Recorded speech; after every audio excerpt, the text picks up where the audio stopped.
Uttarbanga boxing প্রতিযোগিতায় স্বর্ণ, রৌপ্য পদক, ব্রোঞ্জ পদক জয় আলিপুরদুয়ার জেলার 5 প্রতিযোগীর।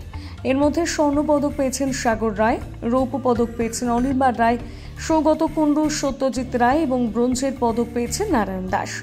এই বিষয়ে উল্লেখ্য, এবছর কালিম্পংয়ে প্রতিযোগিতায় ৫ম বর্ষ অনুষ্ঠিত হয়। এই বিষয়ে আলিপুরদুয়ার জেলা বক্সিং অ্যাসোসিয়েশনের সাধারণ সম্পাদক রকি মল্লিক বলেন, জেলা থেকে 5 প্রতিযোগী প্রতিযোগিতায় অংশগ্রহণ করেছিল এবং সকলকেই পদক জয় করেছে। তাদের এরূপ ফলাফলে আমরা সকলেই খুশি।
রকি মল্লিক, আলিপুরদুয়ার ডিস্ট্রিক্ট বক্সিং অ্যাসোসিয়েশনের জেনারেল সেক্রেটারি এবং চিফ কোচ। তো আমাদের আলিপুরদুয়ার ডিস্ট্রিক্ট বক্সিং অ্যাসোসিয়েশন থেকে কালিম্পং ডিস্ট্রিক্ট বক্সিং অ্যাসোসিয়েশনের আয়োজন করেছেন 5th north Bengal boxing championship. তো আমাদের আলিপুরদুয়ার ডিস্ট্রিক্ট বক্সিং অ্যাসোসিয়েশন থেকে আমাদের মোট 5 জন বক্সার পার্টিসিপেট করেছে।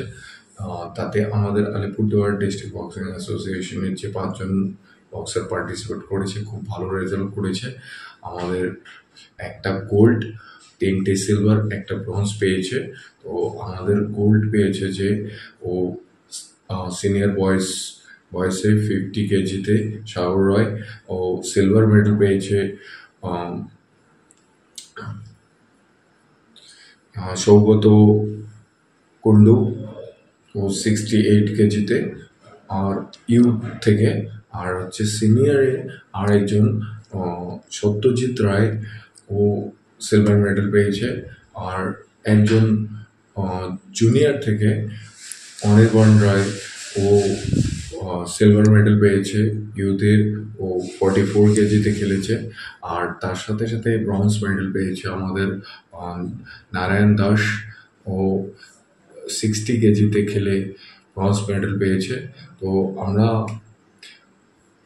এখান থেকে আশা করতেছি যে এরকমভাবে যাতে আমাদের ভালো করে একটা জায়গা বা সব কিছুতে ভালো মতো একটা জায়গা পেয়ে যায়। এখান থেকে আমাদের আরও ভালো ভালো বক্সার বেরোবে।